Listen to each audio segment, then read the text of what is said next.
യേശുവെന്ന നാമമല്ലാതെ വേറൊരു നാമവുമില്ല. ഇത്ര ആവേശത്തോടുകൂടെ ഇത്ര ശബ്ദത്തോടുകൂടെ കണ്ടനാദം മുഴക്കിക്കൊണ്ട് ഞാനിത് പറയുന്നത് കാരണം എന്റെ അനുഭവമാ, എന്നോട് കൂടെയുള്ളവരുടെ അനുഭവമാ. ഒരു കാലഘട്ടത്തിൽ തിന്മയെ പുൽകിക്കൊണ്ട് ജീവിതം നാശമായി തീർന്നപ്പോൾ എന്റെ ഒരു നിമിഷം കൊണ്ട് അവസാനിപ്പിക്കണമെന്ന് ചിന്തിച്ച് കയറെടുത്തവർ ഞങ്ങളുടെ കൂടെയുണ്ട്. ആത്മഹത്യ ജീവൻ ശ്രമിച്ചവർ ഞങ്ങളുടെ കൂടെയുണ്ട്.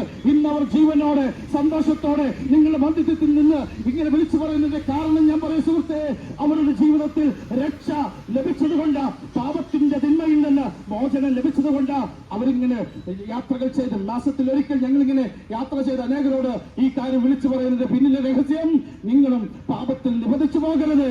പാപത്തിൽ നിന്ന് മോചനം പ്രാപിക്കുവാൻ ക്രിസ്തുയേശുവിനെ ഹൃദയത്തിൽ സ്വീകരിക്കാൻ തയ്യാറാണോ? ഞാൻ ചോദിക്കും, അതിന് ചിലവുണ്ടേ? മാമലകൾ കടന്നു പോകേണ്ട, നേർച്ച കാഴ്ചകൾ ചെയ്യേണ്ടേ? ഇല്ലവേ ഇല്ല സുഹൃത്തെ. ദൈവം തരുന്ന പാപമോചനം, ദൈവം തരുന്ന രക്ഷ സൗജന്യമാണ് കേട്ടോ. അതിന് പണം മുടക്കേണ്ട. നിങ്ങളായിരിക്കുന്ന ഇടത്തിരുന്നു കൊണ്ട്, നിങ്ങൾ നിൽക്കുന്ന സ്ഥലത്ത് നിന്നുകൊണ്ട്, യേശുവേ ഞാനൊരു പാപിയാണ്, അങ്ങന്റെ ഹൃദയത്തിൽ കടന്നു വരണമേ, എന്റെ പാപത്തെ ക്ഷമിക്കണമെന്ന് ഒരു നിമിഷം പ്രാർത്ഥിക്കാൻ നിങ്ങൾ തയ്യാറാണ്? ഇപ്പോൾ തന്നെ സർവ്വരക്ഷകനായ യേശു ക്രിസ്തുവിന്റെ രക്ഷ നിങ്ങൾക്ക് വ്യക്തമായി സൗജന്യമായി നിങ്ങൾക്കത് ലഭിക്കുവാനായിട്ടിടയായിത്തീരും. ഒരു കാലഘട്ടത്തിൽ ഞാനും ഇതുപോലെ തന്നെയായിരുന്നു. പാപം ചെയ്ത പാപത്തിന്റെ പ്രവൃത്തി ഞാനായിരുന്നപ്പോൾ യേശുവിനോട് ഞാൻ പ്രാർത്ഥിച്ചു, യേശുവേ എന്റെ പാപത്തെ മോചിച്ചു തരണമേ. സുഹൃത്തെ, എന്ന് ഞാൻ പറയട്ടെ, ഇന്ന് ഞാൻ പാപം ചെയ്യുന്ന വ്യക്തിയല്ല. തിന്മ എന്റെ ജീവിതത്തിൽ വളരുന്നില്ല. എന്റെ നേരെ തിന്മകളുടെ പല വശീകരണ ശക്തികൾ കടന്നു വരുമ്പോൾ ഞാൻ അതിൽ നിന്ന് രക്ഷ നേടിക്കൊണ്ടിരിക്കുന്നു. ഇന്ന് എന്റെ ഭവനത്തിൽ സ്വസ്ഥതയുണ്ട്. ഇവിടെ അടുത്ത് ചാലിശ്ശേരിയിൽ ഞാൻ വസിക്കുന്നത്. എനിക്ക് ഭാര്യയും 3 മക്കളുമുണ്ട്. സന്തോഷത്തോടെ കുടുംബജീവിതം നയിക്കുന്നു. ഒരു കാലഘട്ടത്തിൽ കുടുംബ തകർച്ചകൾ കൊണ്ട് ഒരുമിച്ച് അവസാനിപ്പിക്കാൻ വരെ ചിന്തിച്ച കാലഘട്ടമുണ്ടായിരുന്നു. പക്ഷേ ഇന്ന് സന്തോഷത്തോടെ പറയുന്നു, ഈ കുന്നംകുളം ദേശനിവാസികളോട് സന്തോഷത്തോടെ പറയുന്നു, നിങ്ങളുടെ ജീവിതത്തിലും ഈ യേശുവിന് മാറ്റം തരുവാൻ കഴിയും. തീർച്ചയായിട്ടും യേശുവിനെ ഹൃദയത്തിൽ സ്വീകരിക്കാൻ നിങ്ങൾ തയ്യാറാണ്. അതിന് മതം മാറേണ്ട, നിങ്ങളുടെ പേര് മാറേണ്ട, നിങ്ങൾ ഒന്നും ചെയ്യേണ്ട. നിങ്ങളായിരിക്കുന്ന ഇടത്ത് നിന്നുകൊണ്ട് ഇങ്ങനെ പ്രാർത്ഥിക്കും, യേശുവേ ഞാനൊരു പാപിയാണ്. ഈ വിഷയങ്ങളെ കുറിച്ച് കൂടുതലായിട്ട് അറിയണമെങ്കിൽ ഞങ്ങൾ തന്നിരിക്കുന്ന ലഘുലേഖയിൽ ഞങ്ങളുടെ നമ്പറുണ്ട്. നിങ്ങൾക്ക് നമ്പറുമായിട്ട് കോൺടാക്ട് ചെയ്യാം. നാളുകളായിട്ട് നിങ്ങൾ അനുഭവിക്കുന്ന മാനസിക സംഘർഷങ്ങൾ, കുടുംബ തകർച്ചകൾ, മദ്യത്തിൽ നിന്ന്, ലഹരിയിൽ നിന്ന് മോചനം പ്രാപിക്കുവാൻ കഴിയുന്നില്ല. പല അഡീഷൻ സെന്ററുകളിൽ കടന്നുപോയിട്ടും ഇതുവരെ അതിനൊരു മോചനം പ്രാപിക്കാൻ കഴിഞ്ഞില്ലെങ്കിൽ സുഹൃത്തെ, ദൈവം നിങ്ങളെ സ്നേഹിക്കുന്നു. ഞാൻ നിങ്ങളെ സ്നേഹിക്കുന്നത് കൊണ്ടാണ് നിങ്ങളുടെ അടുക്കൽ വന്നു നിൽക്കുന്നത്. എന്നെ സ്നേഹിച്ച ദൈവം നിങ്ങളെ സ്നേഹിക്കുന്നു. സുഹൃത്തെ, നിങ്ങൾ ദൈവത്തിന്റെ മാനപാത്രങ്ങളായിട്ട് തീരും. പാപത്തിന് ഒഴിവായിട്ട് ദൈവ മക്കളായി തീരുവാൻ അധികാരം തന്നു എന്നാണ്. യേശുവിനെ രക്ഷകനെന്ന് കർത്താവായി സ്വീകരിക്കുമ്പോൾ തീർച്ചയായിട്ടും ദൈവപുത്രനായിട്ട് തീരുവാൻ അധികാരം നിങ്ങൾക്ക് ലഭിക്കുന്നു. ദൈവത്തിന്റെ മകനായി തീരുവാൻ അധികാരം ലഭിക്കുന്നു എന്ന് ബൈബിൾ പറയുന്നത്. ആ വിഷയങ്ങളെ കുറിച്ച് കൂടുതലായിട്ട് അറിയണമെങ്കിൽ ഞങ്ങളുമായിട്ട് കോൺടാക്ട് ചെയ്യാവുന്നതാണ്. അങ്ങനെയാണ് സുഹൃത്തെ, ഈ നിമിഷം, ഈ സന്ധ്യയോടെ അടുത്ത സമയത്ത്, ഈ ലഹരി വിരുദ്ധ ദിവസത്തിൽ നിങ്ങൾക്കൊരു തീരുമാനമെടുക്കാൻ കഴിയുമോ? ദൈവമേ, ഞാനൊരു പാപിയാണ്, അങ്ങന്റെ ഹൃദയത്തിൽ കടന്നു വരണമേ, എന്റെ പാപത്തെ അങ്ങ് ക്ഷമിക്കണമേ, അങ്ങേ എന്റെ രക്ഷകനും കർത്താവുമായി സ്വീകരിക്കുന്നു എന്ന് ഒരു വാക്ക് പറയാൻ കഴിയുമോ?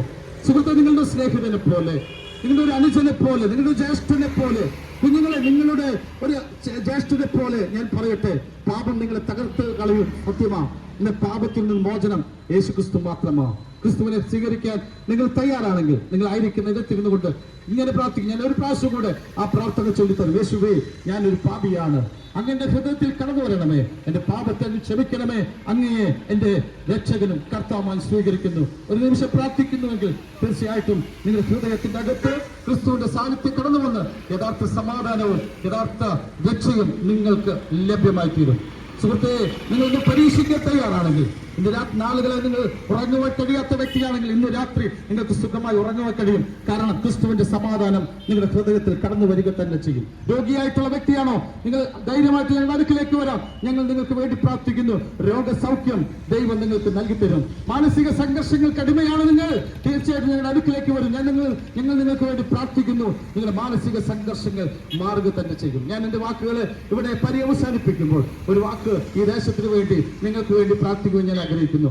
പ്രിയ പിതാവേ, ഈ ദേശത്തെ ദൈവം അനുഗ്രഹിക്കുമാറാകണമേ. ഈ കുന്നംകുളം ദേശത്തെ കർത്താവ് സഹായിക്കുമാറാകണമേ. ദൈവിക നന്മകൾ കൊണ്ട് നിറയ്ക്കണമേ. ഇവിടെയുള്ള ഓട്ടോ ഡ്രൈവേഴ്സിനായ സ്തോത്രം. കർത്താവ് അവരെ അനുഗ്രഹിക്കണമേ. സമൃദ്ധിയായിട്ടുള്ള അനുഗ്രഹങ്ങൾ ദൈവം നൽകി കൊടുക്കണമേ. ഇവിടെയുള്ള ബിസിനസ്സുകാരെ കർത്താവ് അനുഗ്രഹിക്കണമേ. യാത്രക്കാരെ അനുഗ്രഹിക്കണമേ. ചെറുപ്പക്കാരെ, കുഞ്ഞുങ്ങളെ ദൈവം അനുഗ്രഹിക്കുമാറാകണം. ദേശത്ത് നിന്ന് പാതകൾ, രോഗങ്ങൾ മാറിപ്പോകട്ടെ. സ്വർഗീയ നന്മകൾ ദേശത്തുണ്ടാകട്ടെ. വലിയ അനുഗ്രഹങ്ങൾ ദേശത്തുണ്ടാകട്ടെ. ആപത്ത്, അപകടങ്ങൾ ദേശത്തുനിന്ന് മാറിപ്പോകട്ടെ. പിതാവിന്റെയും പുത്രന്റെ പരിശുദ്ധാത്മാവിന്റെ നാമത്തിൽ ദേശത്തെ അനുഗ്രഹിച്ച് പ്രാർത്ഥിക്കുകയാണ്. കർത്താവ്, ആരെങ്കിലും ഒരാള് യേശുവിനെ രക്ഷകനെ കർത്താവ് സ്വീകരിച്ചുവെങ്കിൽ അവർ കർത്താവ് അനുഗ്രഹിക്കണം. രോഗികളായിട്ട് ആരെങ്കിലും ശ്രദ്ധിക്കുന്നുവെങ്കിൽ അവർ രോഗസൗഖ്യം ഉണ്ടാകട്ടെ. മാനസിക തകർച്ചകൾ ആരെങ്കിലും ശ്രദ്ധിക്കുന്നുവെങ്കിൽ മാനസിക തകർച്ചകൾ മാറട്ടെ. മദ്യത്തിന്റെ മയക്കുമരുന്ന് അടിമയെ, ലഹരിക്കടിമയായിട്ട് നാളുകളായി വിന്യസിക്കുന്ന വ്യക്തികൾ ഇത് ശ്രദ്ധിക്കുന്നവരെ അവരുടെ ആ ദൂഷ്യ സ്വഭാവം അവരിൽ നിന്ന് വിട്ടുമാറട്ടെ. സ്വർഗീയ നന്മകൾ കൊണ്ട് നിറയ്ക്കണം. പ്രാർത്ഥന കേട്ടതിനായി നന്ദി പറയുന്നു. യേശു ക്രിസ്തുവിന്റെ നാമത്തിൽ തന്നെ ആമേൻ. ഇതുവരെ ഞങ്ങളെ ശ്രദ്ധിച്ച